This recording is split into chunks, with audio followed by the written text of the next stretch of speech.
Students, last lecture में हम लोग टेबुलेशन के बारे में डिस्कस कर रहे थे। उसी के अंतर्गत हमने देखा था कि इसका सारणीकरण किस तरह किया जाता है, निर्माण किस तरह होता है टेबल का।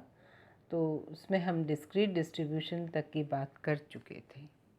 Late me remind you what are discrete and continuous data. सतत व असतत प्रकार के दत्त या डेटा या चर क्या होते हैं। जो डिस्क्रीट डेटा होते हैं, they cannot take all the values, and secondly there is a gap in between the numbers or the data collected.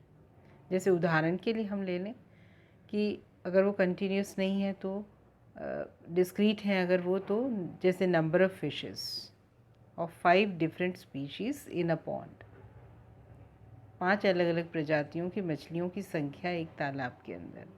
तो ये मान लीजिए 98, 100, 385, 278, 102, इस तरह से नंबर्स अगर हैं तो ये कहलाएंगे डिस्क्रीट नंबर्स।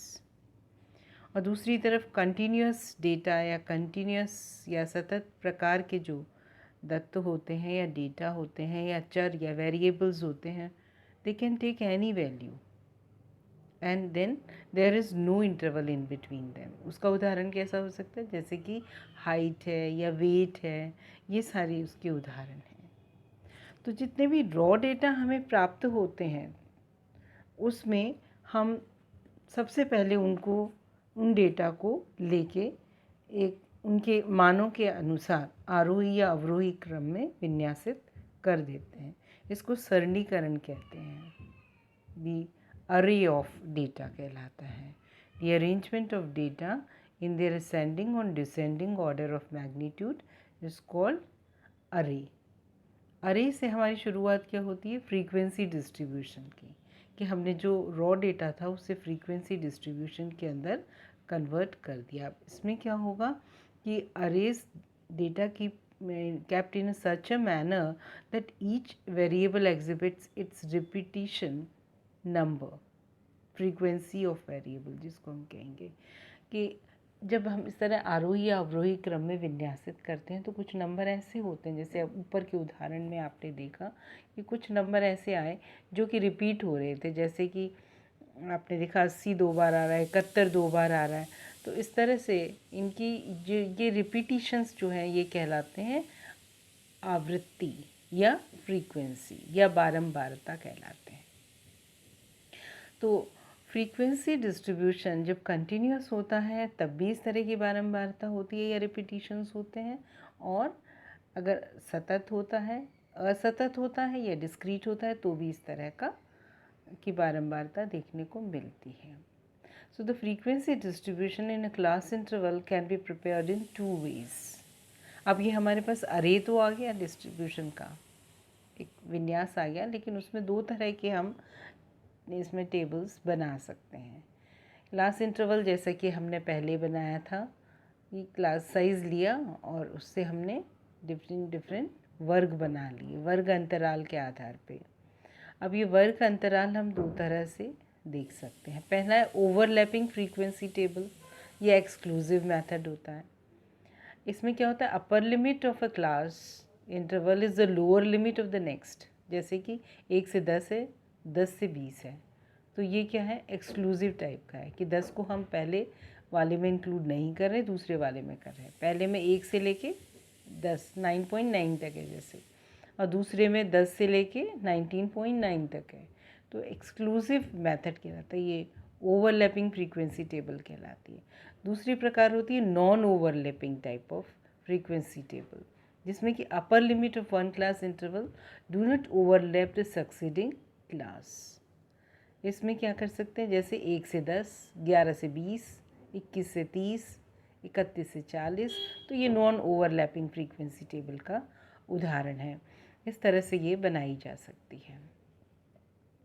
तो नॉन ओवरलैपिंग टाइप में हम देख रहे हैं कि क्लास साइज़ वही है, 10 का ही है, लेकिन इसमें इंक्लूड कर रहे हैं हम लोअर लिमिट को और उसमें एक्सक्लूड कर रहे हैं अपर लिमिट या लोअर लिमिट। किसी भी एक को अगर एक्सक्लूड करते हैं तो वो एक्सक्लूसिव मेथड कहलाता है, और अगर इसको इंक्लूड करते हैं, समाहित करते हैं, गिनने लगते हैं उसे साथ में, तो वो इंक्लूसिव मेथड कहलाता है। तो उसमें हमें एक नंबर कम कर देना पड़ता है, नहीं तो 11 हो जाएंगे। 10 की जगह क्लास साइज 11 हो जाएगा। अब इसमें वही टैली मार्किंग से हम कर सकते हैं, क्लासेस में जो जो भी नंबर बीच में आ रहे हैं उन सभी नंबर्स को रॉ डेटा में से लेके टैली मार्किंग के द्वारा हम इसकी आवृत्ति या फ्रीक्वेंसी या बारंबारता निकाल लेते हैं। जैसे पहले हमने डिस्क्रीट टेबल बनाई थी उसी तरह से ये टेबल भी बन जाती है, सिवाय इसके कि अंतर इतना होता है कि यहाँ पर क्लासेस जो बनती हैं वो अलग प्रकार की, क्योंकि डेटा कंटिन्यूस होने की वजह से हम अलग तरह से क्लासेस का निर्माण कर सकते हैं, जिसमें हमारे पास दो ऑप्शंस होते हैं, ओवरलैपिंग और नॉन ओवरलैपिंग फ्रीक्वेंसी टेबल्स बनाने के। लेकिन सभी केसेस में दोनों तरह से ही हमें हमेशा, चाहे डिस्क्रीट टेबल बने, कंटिन्यूस बने, ओवरलैपिंग बने, नॉन ओवरलैपिंग बने, कुछ गाइडलाइंस होती हैं जिनको हमें फॉलो करना बहुत ही ज़रूरी होता है। First thing is that the number of classes should be between 5 and 15. Data should be kept in ascending order, सब आरोही क्रम में या अवरोही क्रम में भी रख सकते हैं, एक ऑर्डर में रखना चाहिए डेटा को। The width of class interval should be numerically simple, like 5, 10, 15 ऐसे होनी चाहिए क्लास इंटरवल जो होगा उसका। क्लास विड्थ जिसे हम कहेंगे या क्लास साइज़ जिसे हम कहते हैं, जो हमने पिछले वाले एग्जाम्पल में 9 रखा था, जैसे ये 5, 10, 15 इस तरह की होनी चाहिए। और क्लासेस का नंबर 5 से 15 के बीच में, इससे ज़्यादा नहीं होना चाहिए। Classes should be of equal size, नहीं तो ये गलत मैसेज कन्वे कर सकती हैं, इसलिए क्लासेस हमेशा इक्वल साइज़ की होनी चाहिए। The heading of observation and measurement must be clearly mentioned.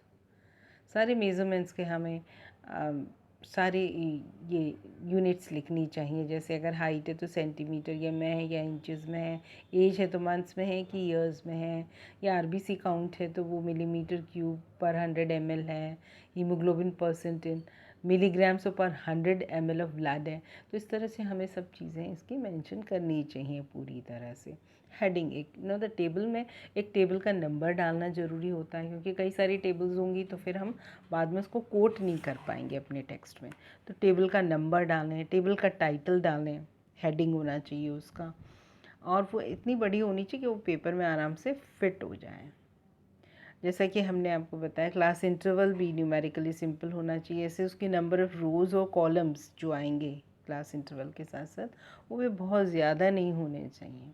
और ज़्यादा नंबर ऑफ़ रोज़ और कॉलम्स होंगे तो वो ईजी टू ग्रास्प नहीं होगी, आसानी से समझ में नहीं आएगी। And each row and column should have a self explanatory title. इसमें पूरी टेबल का भी टाइटल सही सही लिखा हो, क्लियर लिखा हो, इसके अलावा हर एक रो और कॉलम भी बताए कि वो क्या बात बता रहा है। जिससे सिर्फ क्लासेस लिख के छोड़ दिया नहीं, क्लासेस के ब्रैकेट में हम लिखेंगे मार्क्स ऑब्टेन्ड, तब जाके हम उसको, इस जैसे ये टेबल है तो इसमें हम स्कोर लिखा तो हमने क्लासेस को स्कोर से जस्टिफाई कर दिया है। As far as possible the figures should be approximated before tabulation. बाद में हम उसमें कुछ अप्रॉक्सीमेशन नहीं लिखे हैं, जैसे अबाउट दिस, इस तरह की बातें नहीं लिखेंगे, एग्जैक्ट फिगर्स लिखने चाहिए। Items should be arranged in a specific way. Alphabetical हैं तो सारे अल्फ़ाबेटिकल होंगे, अगर क्रोनोलॉजिकल ऑर्डर में हैं सारे तो मतलब टाइम के अकॉर्डिंग है तो टाइम के अकॉर्डिंग होंगे। तो और यूनिट्स सारी की जैसे बतानी ही चाहिए। Format should be given if necessary. अगर फुट नोट्स आपके पास हैं तो फुट नोट्स ज़रूर लिखें।